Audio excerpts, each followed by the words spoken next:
Hello everyone, my name is Floride Tuyisenge and I'm going to present about the Group 6 operating system project. So we worked on CPU scheduling algorithm and we designed a website so that we can simulate different CPU scheduling algorithm, and this is a project that focused on implementation of CPU scheduling algorithm that was discussed in a theory class. And as you know, CPU scheduling is a process of determining which process to run the CPU during the execution while other processes are on the hold. So we have 5 types of CPU scheduling algorithms, that is first come first served, shortest job first, shortest remaining time, priority scheduling, and round robin. So I will explain everything later, but the first come first served method is a process which determines that those processes which arrived first in the CPU will be executed first. So the shortest remaining time is the process that will be allocated to the task closest to its completion. So in the priority scheduling, the scheduler selects the task to work as according to different priorities, and round robin, it gives different ways of executing processes according to the time quantum chosen. And the last one is shortest job first, and in this algorithm we select those to go first according to their burst time, and I will go in the details during the simulation. So our team is made up by me, who worked as backend developer but also implemented some of the algorithm, and also Melissa worked as a documentation coordinator, Abraham worked as a front-end developer, and everyone in our team has implemented some of the CPU scheduling algorithm. So I will start with the first come first served algorithm, and I will try to use some of the values. Let me put some values. We use this form to just test some of the values and see how this first come first served works. And as you can see, we have arrival time, burst time. So you can be wondering what is arrival time, what is burst time. I will explain this later, but let's first just fill these values. And the arrival time is defined as the time by which process arrives in the ready queue, and the burst time is time required by the process for the CPU during the execution. So the remaining thing to calculate here is the completion time, and to do that we need to use the Gantt chart. So let me first execute this and I will explain everything. So by the use of the Gantt chart, we saw that those processes that arrived early in the CPU have to be executed first in the first come first served, and P3 here arrived early as it came at 1, and we have to take arrival time plus burst time to get the compression time, and also to calculate the compression time of the next one, it has to take the compression time of the previous one at the burst time of that process. And if you calculate that, you get this final result on the Gantt chart of it. So it means that the P3 comes first, P2 comes next, and P4 following, and P1. So with this we can see the values of compression time, and to get the turnaround time, the values, we take the burst time.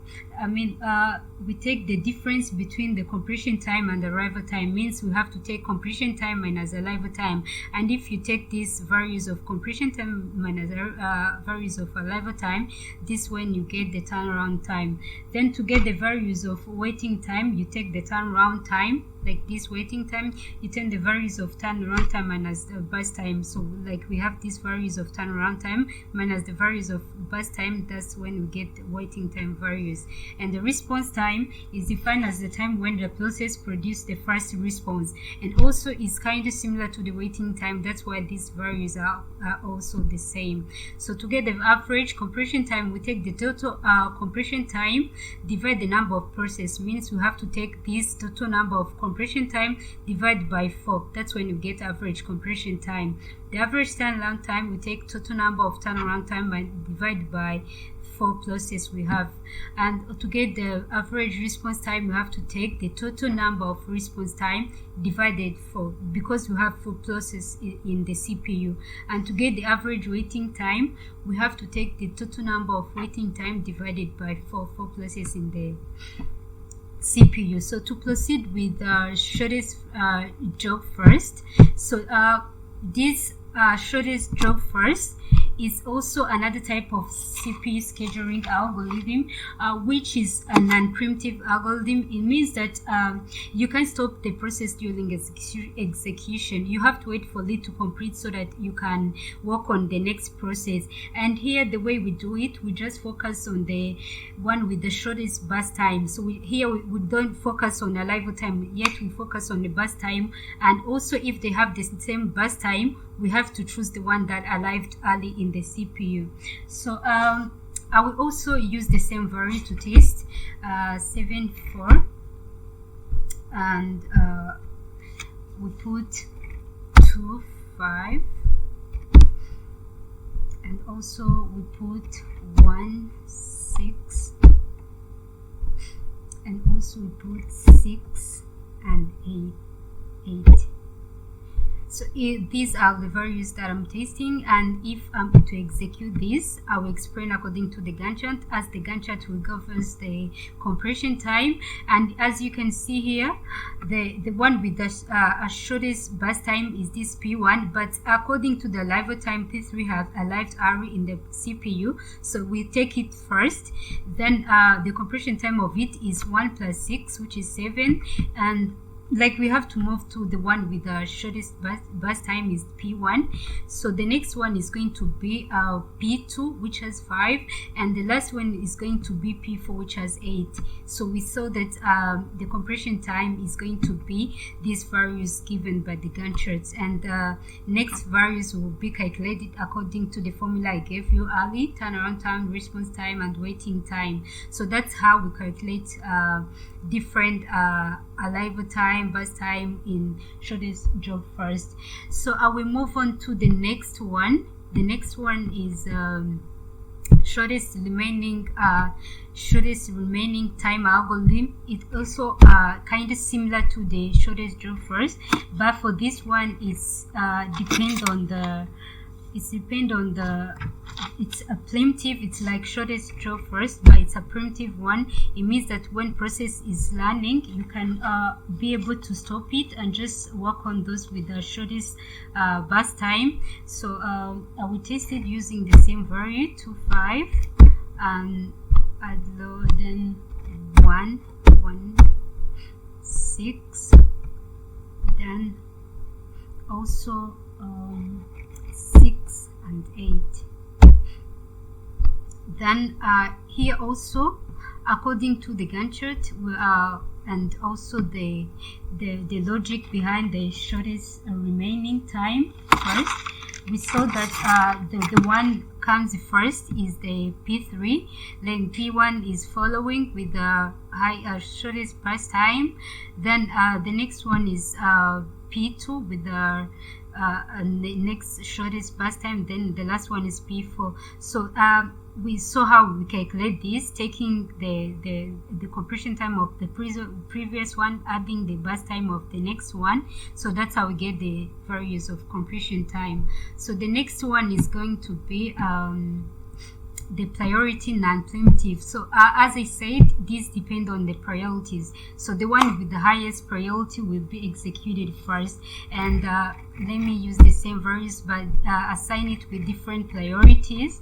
And let me say that the priority of this one is going to be like 1, then the next one 2, 5, then I give it priority of 2, then the next one is going to be 1, 6, let me give it priority of 1, and the next one is going to be 6 and 80, but let me give it priority over 3, the highest priority. So as you can see, like we can start with this with highest priority, as you have also to consider the arrival time. So let's check on the Gantt charts. So means that the P3 has come first because it has it has arrived early in the CPU, so it has to be worked on first. So when it is completed, we consider those one with the highest priority, which is P4. It's come the next. Then we take 7 plus 8, the best time of it, we get 15. Then the next one is P3, that followed with the highest priority, which is 2. Then the next one following is P1. Then it's the last one we have, as others we have already calculated. So that's when we get the compression time of it with the use of Gantt charts.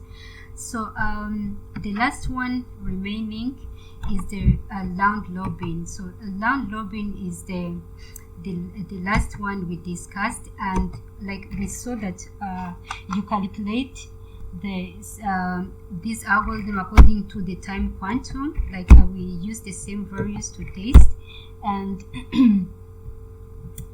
at the low, and the next one is 2, 5, add it, then the next one is 2, 1, 6, then the last one is 6 and 8. So if I'm to execute this and just check on the Gantt chart with according to the time quantum, it means that the P3 has come first as is the one arrived early, but it has divide them according to the time quantum given. Like it has 7, so it has to take 7 plus 3 quantum given, that's 10.